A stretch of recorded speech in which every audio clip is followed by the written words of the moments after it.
এই হ্যালো, তুমি আমার গ্রুপে নিচ্ছিলে না কেন? হেই জান, ফ্রেন্ডের সঙ্গে কথা বলতেছিলাম। তো তো কি আমাকে গ্রুপে নেওয়া যায় না? জান সরি, প্লিজ মাফ করে দাও। নেক্সট টাইম আবার এমন হবে না তো?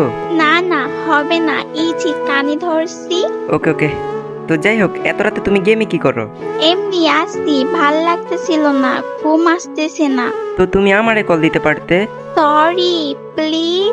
হয়েছে হয়েছে, থাক, আর নাকামি করতে হবে না। আচ্ছা জান, একটা কথা বলি। বলো। আমার এক ফ্রেন্ড বারবার স্লো ডাকতেছে, আমি একটু ওর গ্রুপ থেকে আসি, তুমি একটু ওয়েট করো। কতক্ষণ লাগবে? 2-1 মিনিট। ওকে ওকে, যাও তাড়াতাড়ি এসো। ওকে থ্যাংক ইউ জান, তুমি ওয়েট করো, আমি এখনই আসতেছি।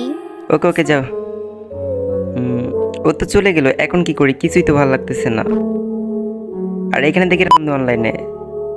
যাই হোক, ওর গ্রুপে যাই। এই হ্যালো, তো তুমি এখানে? তুমি কিভাবে আসলে? কি ব্যাপার, তোমরা আগে থেকে একে অপরকে চিনো নাকি? চিনি, আর খুব ভালো করেই চিনি। মানে? আরে দোস্ত, এসব বাদ দে। বলতেছিলাম যে আমার একটা ফ্যান লিস্টের ফ্রেন্ড, এই জন্য। আচ্ছা দোস্ত, পরিচয় হ, এটা তোর ভাবি। ও আচ্ছা, কবে থেকে রিলেশনে গেলি? বললিও না তো। কি বলবো দোস্ত, তুই অনলাইনে থাকস না আর আমিও সময় পাই না, তাই বলা হয় নাই, সরি। আচ্ছা, ইটস ওকে।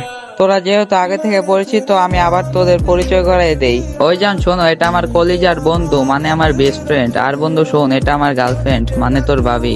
তো যাই হোক, আসসালামু আলাইকুম ভাবি। ওয়ালাইকুম আসসালাম। আচ্ছা দোস্ত, তাইলে তোরা কথা বল। আমি আবার তোদের দুইজনের মাঝখানে কি কাবাব বানাই হাড্ডি খামো? আরে দূর থাক, সমস্যা নাই। কই যাবি তুই? না রে দোস্ত, ভালো থাকিস। আর এমনি তো অনেক রাত হয়েছে, শুয়ে পড়বো। ওকে, বাই বাই। মেয়ে মানুষ। জি ভাবি, বলেন। জান জান, আমার কথাটা তো শোনো প্লিজ, আমাকে মাফ করে দাও প্লিজ, প্লিজ মাফ করে দাও। ভুলের ক্ষমা আছে, বাট বেইমানের না। ভাই, একটা কথা কি জানেন? আপনি যাকে আপন ভাববেন, সেই আপনাকে তলে তলে পাঁচ দিবে।